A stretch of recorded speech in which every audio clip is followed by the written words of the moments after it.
Bismillahirrahmanirrahim. Alhamdulillahirabbil alamin. Wassalatu wassalamu ala asyrafil anbiya wal mursalin sayyidina maulana Muhammad wa alihi wa sahbihi ajma'in. Nasihat ke-24 dari Al-Imam Al-Ghazali rahimahullah, nafa'ana bihulumih. Kerjakan 4 perkara.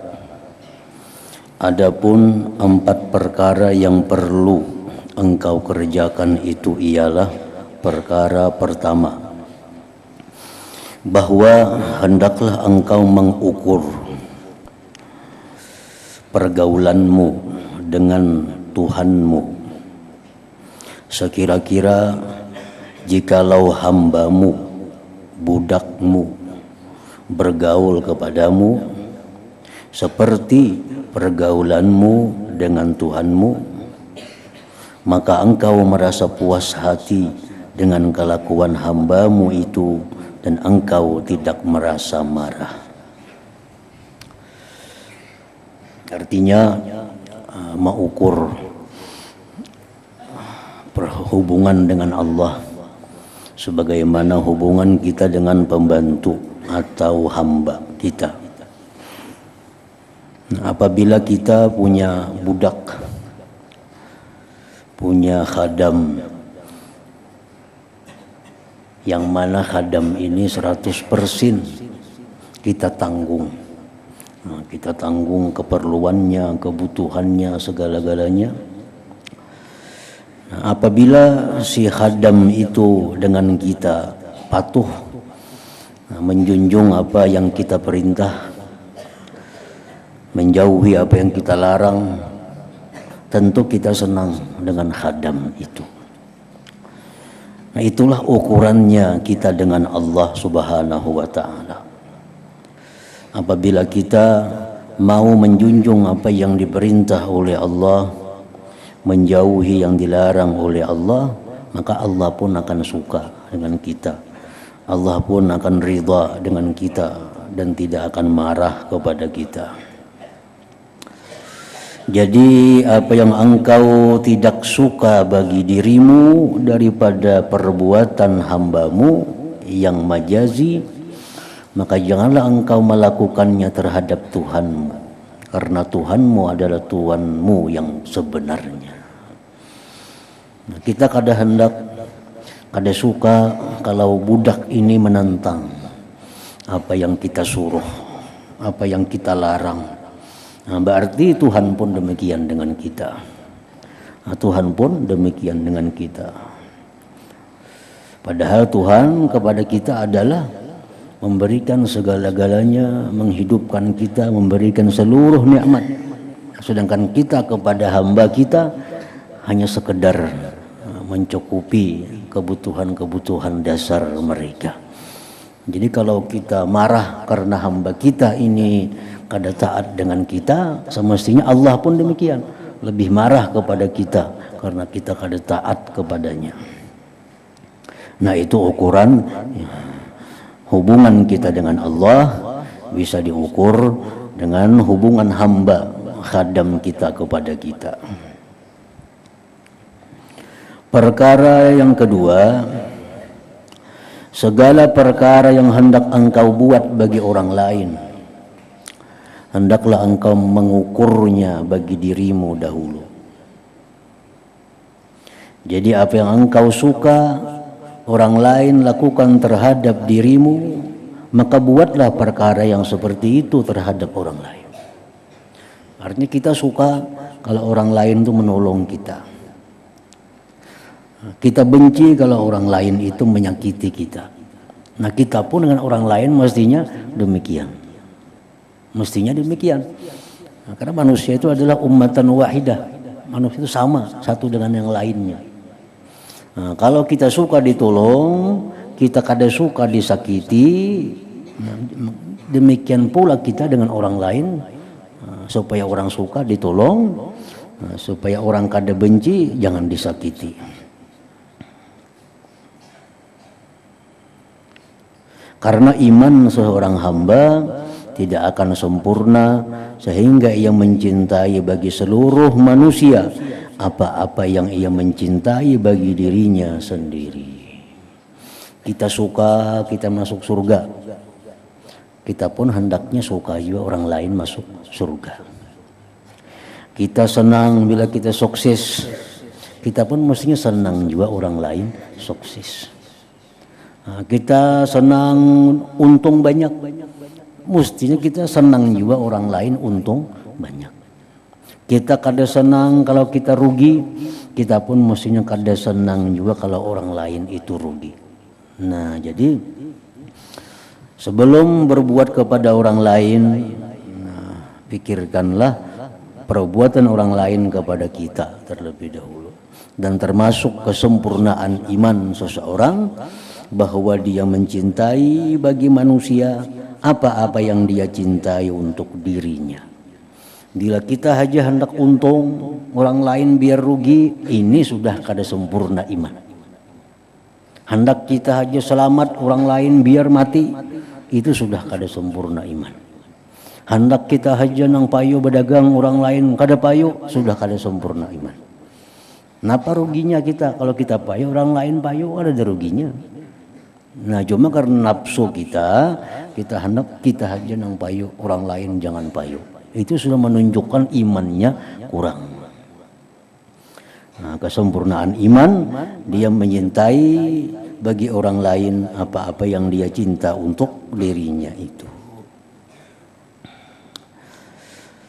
Perkara ketiga, apabila engkau belajar satu ilmu atau engkau memutalaahnya, maka seyogianya bahwa ilmu yang engkau pelajari itu akan memperbaiki hatimu dan membersihkan jiwamu.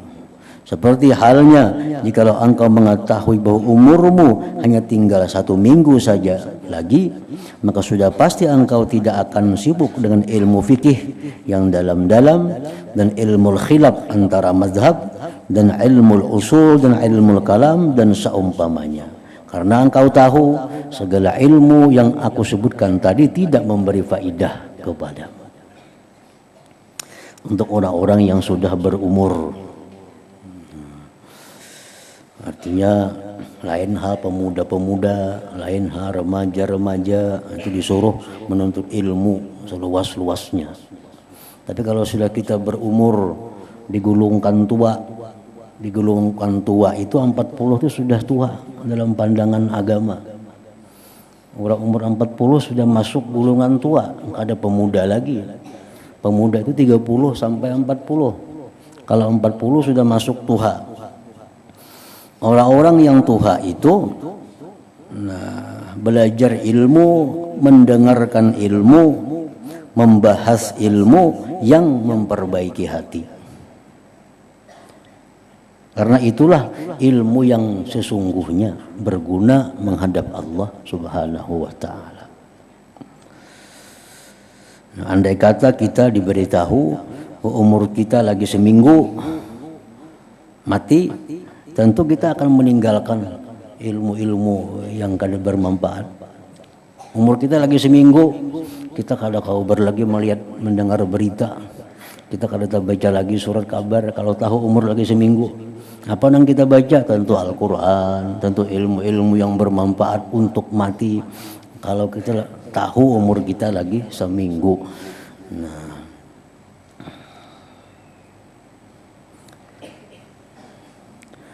dalam keadaan ini sudah tentu engkau hanya akan sibuk dengan muraqabah hatimu, mengintai hatimu. Keadaan ini sudah tentu engkau hanya akan sibuk dengan muraqabah hatimu, mempelajari sifat-sifat kejernihan jiwamu dan berpaling daripada urusan keduniaan, dan engkau akan sibuk pula mengisi hatimu dengan cinta akan Allah Ta'ala dan beribadah kepadanya dan memakaikan diri dengan sifat-sifat yang baik. Kalau umur masih anom, utaknya masih incir lagi, nah itu ya perdalam ilmu-ilmu mazhab, ilmu mazhab Syafi'i, mazhab Maliki, mazhab Hambali, ilmu-ilmu usuluddin, ilmu-ilmu tauhid, ilmu kalam, nah perdalam. Tapi kalau sudah umur nang sudah 40 ke atas itu pada cocok lagi. Cocok hanya belajar ilmu-ilmu yang mendekatkan dirinya kepada Allah, ilmu-ilmu yang membuat dirinya selalu ingat kepada Allah. Wahai anakku yang tercinta, ujar Imam Ghazali, dengarlah nasihatku ini baik-baik dan pikirkanlah isinya, semoga engkau kelak mendapat keselamatan. Amin ya rabbal alamin. Dan cobalah engkau pikirkan seandainya engkau telah diberitahu bahwa sang raja 1 minggu lagi akan datang ke tempatmu. Itu bacaannya. 1 minggu lagi akan datang ke tempatmu. Kita dapat kabar resmi. Seminggu lagi raja anak datang ke rumah kita. Maka apakah kiranya yang akan kau buat selama 1 minggu ini? Apa yang kita gawi dalam seminggu itu kira-kira?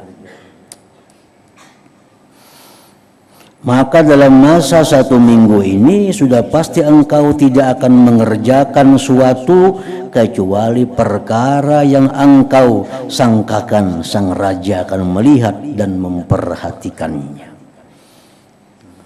Sama ada pakaian, tubuh, badan, rumah, hamparan, dan seumpamanya. Pasti kita mempersiapkan diri. Mulai tubuh kita siapkan supaya menghadapi raja dalam keadaan bersih. Tikar hambal kita, dinding rumah kita, ada perlu menyiwak dulu supaya bersih kelihatannya. Nah, untuk menyambut raja. Pasti engkau tidak akan mengerjakan sesuatu kecuali perkara yang engkau sangkakan sang raja akan melihat dan memperhatikan. Sama ada pakaian, tubuh, badan, rumah, hamparan, dan seumpamanya. Maka sekarang coba engkau pikirkan baik-baik apa yang telah aku katakan. Aku katakan tadi karena engkau adalah seorang yang cepat paham dan perkataan yang sedikit sudah mencukupi bagi orang yang bijak. Rasulullah SAW bersabda, Inna Allah la yanzuru ila suwarikum wala ila a'malikum walakin yanzuru ila qulubikum wa niyyatikum. Artinya sesungguhnya Allah tidak memandang kepada rupa tubuhmu dan bukan pula amalanmu, tetapi ia memandang kepada hati dan niatmu. Artinya kalau raja datang ke rumah kita, sidin pasti melihat tubuh kita. Nah, raja datang ke rumah kita melihat dinding rumah kita, melihat hamparan yang bakal diduduki sidin. Itu kalau raja. Nah, kalau Allah itu kadang memandang rupa, kadang memandang amal. Yang terlebih dulu dipandang Allah adalah hatinya dan niatnya. Jadi artinya bukan kadang memandang sama sekali dengan amal, tapi yang utama dipandang Tuhan dulu niat, hatinya. Karena hadis lain menyebutkan Allah tidak memandang kecuali kepada hati dan niat kemudian amal. Jadi sebelum Allah memandang, menilai bacaan-bacaan Fatihah kita, sebelum Allah menilai gerakan ruku, sujud, qiyam kita, terlebih dahulu Allah nilai hatinya. Sembahyang ini riya kada, sembahyang ini orangnya hatinya bersih kada. Nah, bila itu bersih, ikhlas, hanya Tuhan menilai kayak apa Fatihahnya, kayak apa ruku sujudnya, kayak apa qiyamnya. Kita memberi duit 10 juta. Allah kan memandang dulu duit 10 juta itu. Yang dipandang Tuhan hati kita waktu memberi itu karena apa? Karena Allah. Nah, hanya dipandang 10 juta. Duitnya halal kah? Haram kah? Subhat kah? Nah, kalau ini haram, kalau niatnya sudah riya, niatnya sudah minta pujian, Allah kadang mengukur lagi duitnya halal kah? Haram kah? Apa ada urusan? Ditolak oleh Allah Subhanahu wa ta'ala. Karena sudah hatinya, sudah niatnya sudah rusak. Nah, jadi yang utama dipandang Allah itu adalah qulubikum, hati kalian, wa niyatikum, dan niat kalian.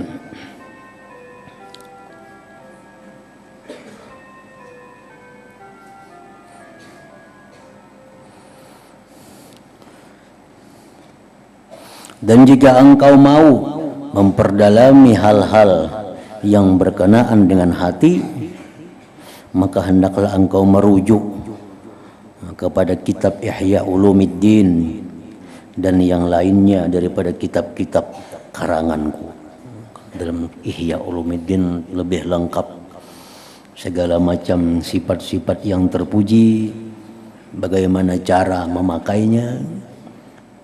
Disebutkan di sana sifat-sifat kita yang tercela, bagaimana cara membersihkannya. Nah, di situ ada.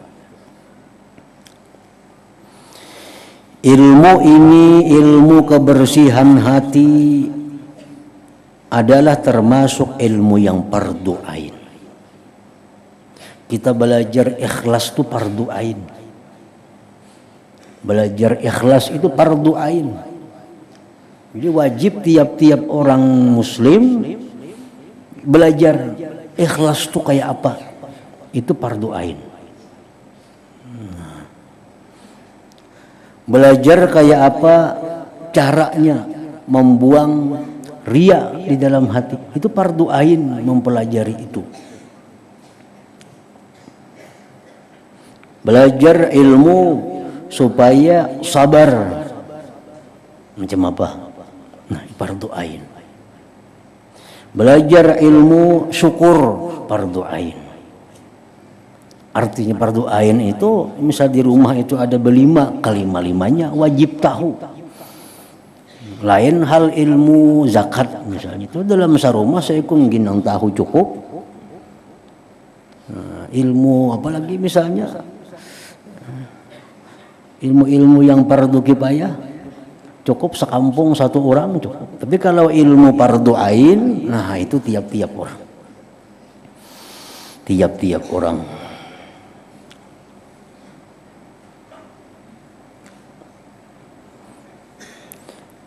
Ilmu ini, ilmu kebersihan hati ini adalah termasuk ilmu yang fardu ain. Dan kitab-kitabnya banyak dikarang oleh para ulama, kitabnya banyak dijual di toko-toko. Artinya kada kekurangan ilmu, asal mau, asal hendak belajar itu. Dan yang lain daripadanya adalah fardu kifayah, kecuali sekedar engkau belajar hukum-hukum yang berkenaan dengan kesempurnaan mengerjakan kefarduan yang diwajibkan. Wudu misalnya, ya itu fardu ain. Apalagi sembahyang 5 waktu itu fardu ain. Jadi kalah tingkatan kefarduannya daripada belajar ilmu membersihkan hati tadi. Nah, walaupun kita kada bisa mengamalkan sabar misalnya, tapi sudah belajar kita sabar itu jaminin sudah belajar, tapi kita kada kau mengamalkan. Nah, sekurang-kurangnya ilmu itu memberi faedah kepada kita bahwa menunjukkan kita adalah orang yang belum baik, belum baik. Nah, di sini ada ilmu mengajarkan tentang ikhlas. Kita belajar ilmu ikhlas ini, tapi kita belum bisa mempraktikkannya. Ya, minimal kita tahu bahwa kita orang yang belum baik karena belum bisa ikhlas. Nah, kalau kita kada belajar sama sekali, itu akibatnya selalu merasa baik, merasa sudah bujur apa yang kita kerjakan. Jadi itu faedahnya ilmu. Bila kita sudah tahu ilmu ini, ilmu yang harus, ilmu yang wajib, paling kada kita kawa menyadari bahwa kita ini masih jauh daripada orang yang takwa kepada Allah. Karena banyak lagi melanggar hukum-hukum Allah nih.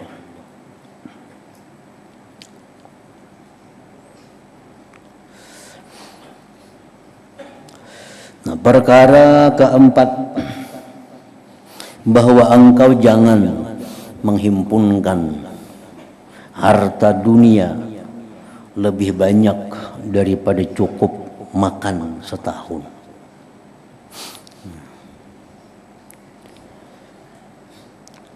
Jadi berisi tabungan atau berisi duit atau berisi beras itu jangan lebih daripada setahun.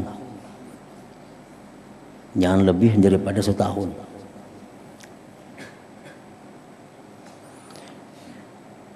Seperti apa yang pernah dibuat oleh Rasulullah sallallahu alaihi wasallam bagi sebagian daripada istri-istri beliau. Dan beliau bersabda, Allahumma ja'al quta ali Muhammadin kafafa. Artinya, ya Allah, jadikanlah makanan keluarga Muhammad ini hanya secukupnya saja. Dan Nabi SAW tidak mempersiapkan makanan cukup setahun ini bagi kesemua istrinya, tetapi hanya bagi mereka yang lemah imannya saja. Adapun istri beliau yang kuat iman, maka Nabi SAW hanya mempersiapkan baginya makanan untuk sehari setengah saja.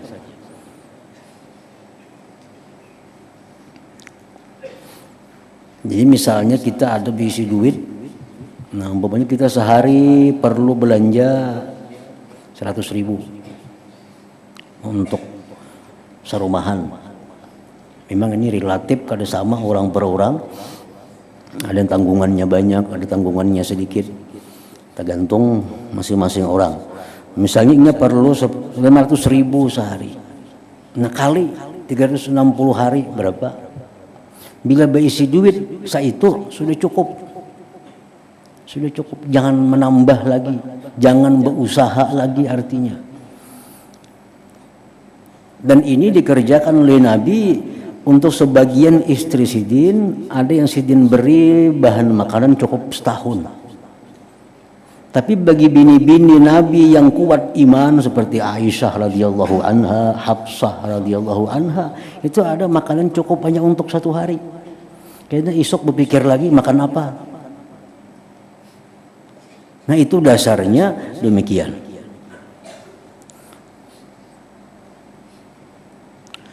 Nah, oleh sebagian ulama ada perincian-perincian dalam hal ini supaya kita jangan keluar dalam golongan orang-orang zahidin, jangan keluar dalam golongan orang-orang zahid, jangan termasuk orang-orang yang muhibbin lid dunia, yang mencintai dunia. Jadi duit yang kita berisi itu hanya cukup untuk kita setahun. Artinya kalau ada tambahan lagi rezeki hari-hari ini, itu cukup setahun dah kita lanjakan kan habis. Nah, jadi dibolehkan kita berisi duit, menabung duit lebih daripada itu. Artinya kada keluar dari orang-orang zahidin, kada keluar dari orang-orang zahid, orang-orang yang zuhud. Atau kita masih berusaha mencari rezeki, padahal rezeki yang ada ini kalau dimakan setahun lebihan banget sudah cukup. Nah, kayak apa caranya supaya kita jangan keluar dari orang-orang yang zuhud itu diniatkan atau diberikan. Nah, jadi misalnya kita setahun perlu duit nih. Setahun ini misalnya 200 juta. Bayar listrik, bayar leading, bayar ini. Setahun 200 juta. Nah, sekarang kita ada duit 500 juta. 500 juta, berarti lebihan daripada setahun untuk biaya hidup kita. Kalau ini duit 500 juta ini kita diamkan, kita ganakan, kita sudah keluar dari golongan orang zahid. Nah, keluar daripada orang-orang yang terkemuka. Nah, supaya kita ini tetap duit ada 500 juta dan kada keluar dari golongan orang yang zuhud itu ada 2 hal. Pertama, sisa duit itu diberiakan. beriakan. Karena aku cukup setahun 200 juta, 300 ini diberiakan. Tasarah kemana memberiakan, lawan anak boleh, lawan bini boleh, lawan kula boleh, siapapun boleh, asal jangan lagi milik seorang. Misalnya anak bisa 3, udah unjuk, nah 100 juta, 100 juta, 100 juta. Jangan bebulikan ini minjam anak pun jangan lagi, nanti diberiakan bujur. Tasarahnya dipakainya apa, kalau lagi tasarahnya, jangan diurusi lagi nih. Jangan diurusi. Jangan duit nah 100 orang tinggal 200 juta. Ini cukup setahun untuk biaya hidup kita. Nah, ini sudah masuk orang-orang zahidin.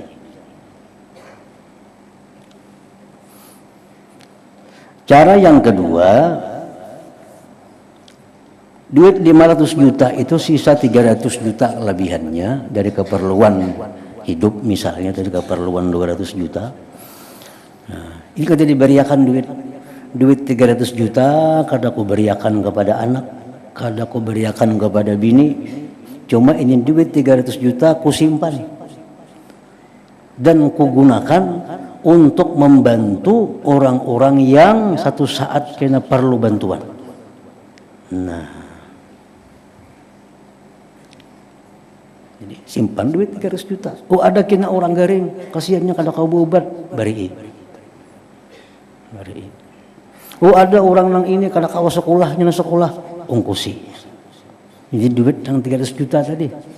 Nah, walaupun duit itu dalam setahun kada habis 300 juta itu, nah, tetap kita masuk dalam golongan orang-orang zahid, dalam orang-orang yang zahidin, orang-orang yang zuhud. Sama kita berusaha ya sama aja. Misal duit ada 200 juta. Ini mestinya diam aja lagi. Mengaji, nuntut ilmu, beramal, silaturahmi, kada perlu ke pasar lagi. Duit sudah cukup segan setahun nih. Ini duit di lemari cukup segan setahun. Kena sehari juhud. Setahun habis kena. Nah, jadi ini duit 200 juta tetap ada, tapi hendak itu bercari masih. Nah, hendak itu berdagang, hendak berusaha. Nah, supaya kada termasuk orang yang hubbud dunia, hendaknya berdagangnya itu diniatkan bahwa keuntungan dari daganganku ini adalah untuk membantu kaum muslimin dan muslimat, baik diri mereka macam memberi makani atau mengobati atau untuk mendirikan syiar-syiar Islam. Nah, jadi misal berdagang hari ini kita di pasar dapat untung berapa? Dapat untung 50.000 misalnya. Nah, dipotong ongkos jalan, ongkos ini sekian. Sisanya diniatkan untuk kepentingan Islam. Nah, itu pun juga kita kada termasuk orang yang hubbud dunia. Tapi kalau kita selalu berada dalam milik kita duit lebih daripada cukup setahun tadi, masih dalam genggaman kita, kada kita beriakan atau kada niatkan kepada kebaikan tadi, nah itu hubbud dunia ngarannya. Kada termasuk orang zahid, kada masuk orang zahidin. Jadi ayo ikuti 1 miliar, 3 miliar, 4M, ikuti jangan ada apa-apa, tapi niatakan ini kayaknya untuk orang-orang yang bahajat duit nih. Nah, Tuhan tahu aja lawan niat kita, bujur atau kada Tuhan tahu. Ada kayaknya orang datang minjam duit, Bang, adakah? Kenapa minjam duit? Nah, ini keperluannya mendesak. Nah, kalau niat kita mulai asal untuk itu, pinjami. Nah, jadi itu kada tagulung kita dalam orang-orang yang hubbud dunia tadi. Ayo simpan 10 miliar kada apa-apa. Nah, cuma niatkan tadi sisanya daripada keperluan hidup setahun itu untuk membantu kaum muslimin dan muslimat.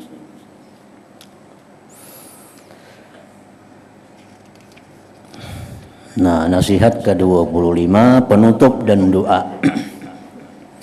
Wahai anakku yang tercinta, sesungguhnya aku telah tuliskan dalam warakah ini apa-apa yang engkau kehendaki. Maka seyogia engkau mengamalkan dengan isinya, dan jangan engkau lupa daripada mengingati aku dalam doamu yang baik. Adapun doa yang engkau tanyakan itu, maka carilah lapaznya di dalam kitab-kitab yang sahih, dan bacalah pula doa yang aku tuliskan ini pada sekalian waktumu, khususnya selepas sembahyang. Doa itu ialah, Allahumma inni as'aluka minan ni'mati tamamaha, minal ismati dawamaha, minal rahmati shumulaha, minal afiyati husulaha, minal aishi aragadah, minal umri as'adah, minal ihsani atamma, minal in'ami a'amma, wa minal fadli a'zabah, wa minal lutfi aqrabah. Allahumma kun lana wa la takun alaina. Ya Allah, aku mohon akan engkau daripada nikmat itu yang paling sempurna, dan daripada pemeliharaan itu yang paling kekal, dan daripada rahmat itu yang paling menyeluruh, dan daripada afiat itu yang paling berhasil, dan daripada kehidupan itu yang paling senang, dan daripada umur itu yang paling bahagia, dan daripada ihsanmu itu yang paling sempurna, dan daripada nikmatmu itu yang paling menyeluruh, dan daripada kelebihanmu itu yang paling sedap, dan daripada lemah lembutmu itu yang paling dekat. Ya Allah, jadikan engkau senantiasa pembela kami, bukan penghukum ke atas kami. Allahumma khtim bis sa'adati ajalana wa haqqiq biz ziyadati amalana wakrin bil afiyati guduwana wa asalana waj'al ila rahmatika masirana wa ma'alana wasbub sijala afwika ala dhunubina wa munna alaina bi islahi uyubina waj'al at-taqwa zadana wa fi dinika ijtihadana wa alaika tawakkulana wa i'timadana. Ya Allah, habiskanlah ajal kami dengan kebahagiaan, dan berikanlah kepada kami yang lebih baik daripada apa yang kami harapkan, dan berikanlah pagi dan petang kami dengan keapiatan, dan jadikanlah kesudahan kami dan kemuncak cita-cita kami untuk mendapatkan rahmat-Mu, dan tuangkanlah hujan yang lebat daripada kemaafanmu ke atas dosa-dosa kami, dan senantiasalah Engkau memberi nikmat kepada kami dengan memperbaikan segala keaiban kami, dan jadikanlah takwa itu sebagai bekalan kami, dan jadikan pula kesungguhan kami di dalam memperjuangkan agamamu, dan jadikanlah tawakal dan pegangan kami hanya dengan Engkau. Allahumma tsabbit ala nahjil istiqamah wa a'izna fid dunya min mujibatin nadamati yaumal qiyamah wa khaffif anna thiqalal auzar warzuqna 'aishatal abrar waqfina wasrif anna syarral asrar wa atiq riqabana wa riqaba abaina wa ummahatina wa ikhwanina wa akhawatina minan nar birahmatiki ya aziz ya ghafar ya karim ya sattar ya alim ya jabbar. Ya Allahu ya Allahu ya Allah, birahmatiki ya arhamar rahimin wa ya awwalal awwalin wa ya akhiral akhirin wa ya dzal quwwatil matin wa ya rahimal masakin wa ya arhamar rahimin. La ilaha illa anta subhanaka inni kuntu minaz zalimin. Sallallahu ala sayyidina Muhammadin wa alihi wa sahbihi ajma'in walhamdulillahi rabbil alamin. Ya Allah, tetapkanlah kami berada di atas jalan istiqamah, dan lindungilah kami di dunia ini daripada mengerjakan perkara-perkara yang mengakibatkan penyesalan kami di hari kiamat nanti, dan ringankanlah beban dosa-dosa kami, dan karuniakan kepada kami kehidupan hamba-hambamu yang baik-baik, dan jauhkan daripada kami segala kejahatan orang-orang yang jahat, dan lepaskanlah leher kami dan leher ibu bapa kami dan seluruh saudara kami yang laki-laki dan perempuan daripada belenggu api neraka. Semuanya itu dengan berkat rahmat-Mu wahai Tuhan yang maha mulia dan maha mengampuni dan maha pemurah lagi menutupi keaiban kami. Wahai Tuhan yang maha mengetahui dan maha perkasa, ya Allahu, ya Allahu, ya Allah, dengan rahmat-Mu wahai Tuhan yang lebih pengasih daripada segala yang pengasih. Wahai Tuhan yang dahulu daripada segala yang terdahulu, wahai Tuhan yang kemudian daripada segala yang kemudian, wahai Tuhan yang mempunyai kekuatan yang sangat kukuh, wahai Tuhan yang sangat mengasihi orang-orang miskin, dan Tuhan yang terlebih kasih sayang daripada segala orang yang kasih sayang. Tidak ada Tuhan yang layak disembah selain Engkau, Maha Suci Engkau. Sesungguhnya aku ini termasuk di kalangan orang-orang yang menzalimi dirinya sendiri. Wa sallallahu ala sayyidina Muhammad wa ala alihi wa sahbihi wa sallam, walhamdulillahi rabbil alamin. Jadi doa ini sangat terkenal di kalangan para ulama, dan di antara para ulama umumnya rata-rata mengamalkan doa yang dikarang oleh Imam Al-Ghazali ini. Nah, beliau tadi mewasiatkan kepada muridnya untuk membaca doa ini setiap kali selepas sembahyang 5 waktu. Nah, kalau kawa kita baca setiap kali 5 waktu. Nah, kalaunya kita kada kawa sekali sewaktu. Bisa ambil sembahyang apa, ada doa ini kita baca. Kalau almarhum pengasuh pemangkih dulu, beliau sembahyang subuh, pasti doa ini yang dibaca oleh sidin. Nah, jadi setiap subuh doa ini yang dibaca. Ini nyaman sudah doanya, huruf Arabnya berbaris sudah, ditambah lagi ada artinya. Nah, jadi Arabnya dibaca, artinya dibaca. Arabnya aja mengerti, ya kada usah lagi artinya. Kalau Arabnya kada paham, nah baca, Arabnya baca, terjemahnya pun baca. Nah, supaya kita lebih menghayati apa yang kita baca kalau kita baca artinya. Nah, jadi Arabnya dibaca, karena arti sambung lagi Arabnya kata tadi, arti akan pulang. Nah, kayaknya baca lagi Arabnya, kayaknya arti akan pulang. Dan kalau kada kawa di sembahyang 5 waktu, lebih baik lagi di sembahyang tahajud. Nah, lebih mantap lagi doa ini dibaca, karena sudah mencakup doa ini keselamatan, kebahagiaan baik di dunia maupun akhirat, baik untuk seorang maupun untuk keluarga dan untuk kaum muslimin dan muslimat. Nah, tamat kitab ya ayyuhal walad ini.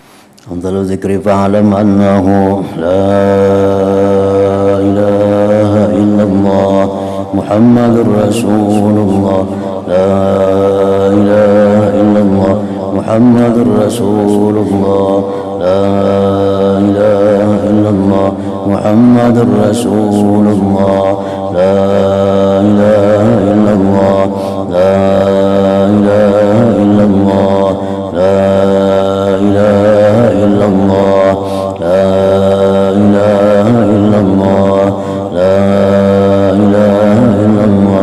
Allahu Allah, Allahu Allah, Allahu Allah,